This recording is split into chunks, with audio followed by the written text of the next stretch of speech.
आज तक की मशहूर एंकर अंजना ओम कश्यप, जो खुद को कई बार वीडियो के जरिए अंजना ओम मोदी कहकर संबोधित कर चुकी हैं, अब उन पर एफआईआर हो चुका है।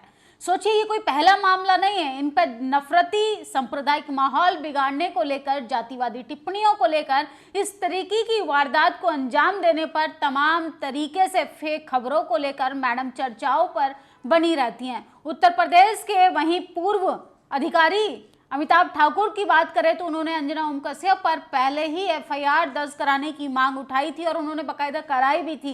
लेकिन इस बार वाल्मीकि समाज ने अंजना ओम कश्यप पर एफआईआर कराई है। सोचिए, वीडियो के दौरान उन्होंने भगवान वाल्मीकि का अपमान किया है। इसको लेकर वाल्मीकि समाज के साथ साथ पूरा बहुजन समाज आक्रोश में है और गोदी मीडिया की लंका लगा दी। मैडम सरकार की चाटुकारिता में इतनी चूर हैं कि इनको सही बात जो है आंखों में खटकती है, इनका जातीय अहंकार को ठेस पहुंचती है और इनकी भावना आहत हो जाती है। और सोचिए, टीवी डिबेट के दौरान ये वाल्मीकि समाज के पूर्वजों का अपमान कर रही हैं, लेकिन हरियाणा के लोगों ने इन पर एफआईआर करा दी है और ये बाकायदा आज तक की मशहूर एंकर अंजना ओम कश्यप पर एफआईआर हो गई है। एक टीवी डिबेट के दौरान वाल्मीकि का कथित रूप से अपमान करने के आरोप में भारतीय वाल्मीकि धर्म समाज भावदास के राष्ट्रीय संयोजक चौधरी यशपाल की शिकायत पर एफआईआर दर्ज की गई है। चौधरी यशपाल ने कहा कि समुदाय अंजना ओम कश्यप की गिरफ्तारी चाहता है। इसके आगे ये भी कहा कि हम तब तक चैन से नहीं बैठेंगे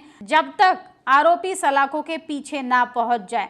तो सोचिए, ये कोई पहली बार नहीं है। इन मोहतरमा के साथ साथ तमाम मशहूर टीवी एंकर्स ऐसे हैं जो एसी के चैम्बर में बैठ के जातिवाद का नंगा नाच करते हैं और सोचिए, नफरत को बढ़ावा देते हैं।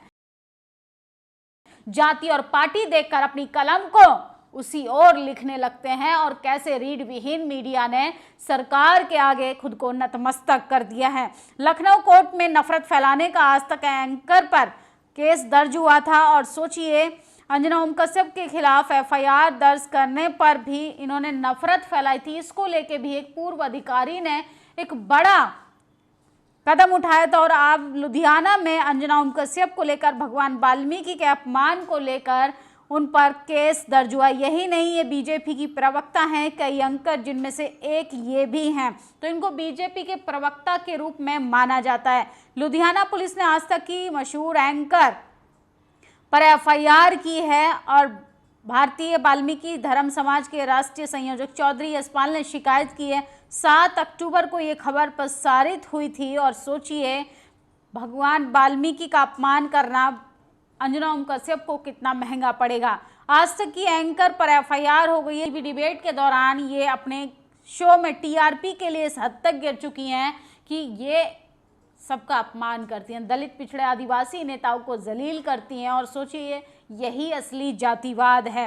और ये 4 PM का स्क्रीनशॉट देखिए, मायावती को लेकर खबरें चलाते ये संजय शर्मा जातिवादी मानसिकता से इस कदर कुंठित है कि ये मायावती को कह रहा है कि बीजेपी की एजेंट है। अरे, पूरी कांग्रेस उठ के बीजेपी में चली जाती है, पूरी बीजेपी उठ के कांग्रेस में आ जाती है। तमाम सवर्ण लोग इंस्टीट्यूशन पर कब्जा कर कर बैठे हैं, लेकिन ये इनका जातीय अहंकार इस तरीके से आहत होता है कि मायावती को बीजेपी की बी टीम बताते हैं। ऐसे लोगों की वजह से बहुजन नेताओं की छवि खराब हुई है। अब ये लिबरल सेकुलर बनने का ढोंग करते हैं। मायावती ने कर दिया राजनीति के आगे सरेंडर, भीड़ जुटी लागों की मगर इरादा वोट नहीं। मायावती का मिशन सपा कांग्रेस को रोकना है। तो ये सोचिए, किस तरीके से जातिवाद का जीता जाता एग्जाम्पल है। जातिवादी नफरती लोगों को पत्रकार कौन बनाता? बेवकूफ़ लोग। बसपा बीजेपी अलग विचारधारा है। किसी पार्टी का वोटर दूसरी पार्टी को वोट नहीं करता, बसपाई तो कतई नहीं करते। तो इनको लगता है कि बीएसपी की रैली में इतनी भीड़ आ गई, लेकिन वोट कहाँ जाता है इनको शायद ईवीएम नहीं पता है। तो इनको पहले पढ़ना चाहिए किस तरीके से इस देश में एजेंसियों का सहारा लेकर चुनाव जीता जाता है। इनको ये ज़रा पहले विचार विमर्श कर कर ग्राउंड में उतरकर थोड़ी रिपोर्टिंग करनी चाहिए। घुसपैठियों को हम ढूंढेंगे, उनका वोट काटेंगे और उनको अपने देश भेजने का काम करेंगे, इसमें कोई शक नहीं होना चाहिए किसी को। अमित शाह को रोका किसने है? अमित शाह की सरकार है, डिफेंस मिनिस्टर इनके हैं, होम मिनिस्टर ये खुद हैं, सरकार ये लोग चला रहे हैं, फिर भी घुसपैठिए घुस जाते हैं। तो जब जब चुनाव आता है घुसपैठिए इनके उसी राज्य में घुस जाते हैं जहां जहां चुनाव होता है। इनसे सवाल पूछो विकास पर तो नेहरू, जिन्ना, पाकिस्तान, हिंदू, मुसलमान, लव जिहाद, तमाम तरीका का प्रोपेगेंडा इस देश में चलाया जाता है। अमित शाह को रोका किसने? 11 साल से सरकार आपकी है तो भेजिए घुसपैठियों को, रोक कौन रहा है? अगर रोकने वाला आपसे मजबूत है तो आपको इस्तीफा दे देना चाहिए।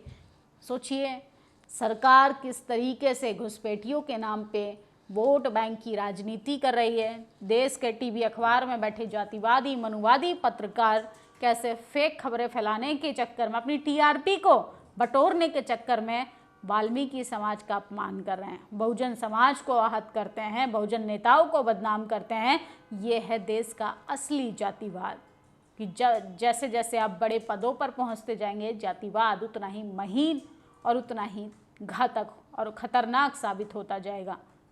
इस खबर पर आप लोग प्रतिक्रिया जरूर दीजिएगा। शुक्रिया। दस्तक की आपसे गुजारिश है कि अगर इसको बचाना चाहते हैं तो नेशनल दस्तक को सब्सक्राइब करने के लिए रेड कलर के सब्सक्राइब बटन को दबाएं, फिर बेल आइकन की घंटी दबाएं। नेशनल दस्तक को बचाने के लिए बहुत जरूरी है कि हर खबर को शेयर करें, लाइक करें, कमेंट जरूर करें।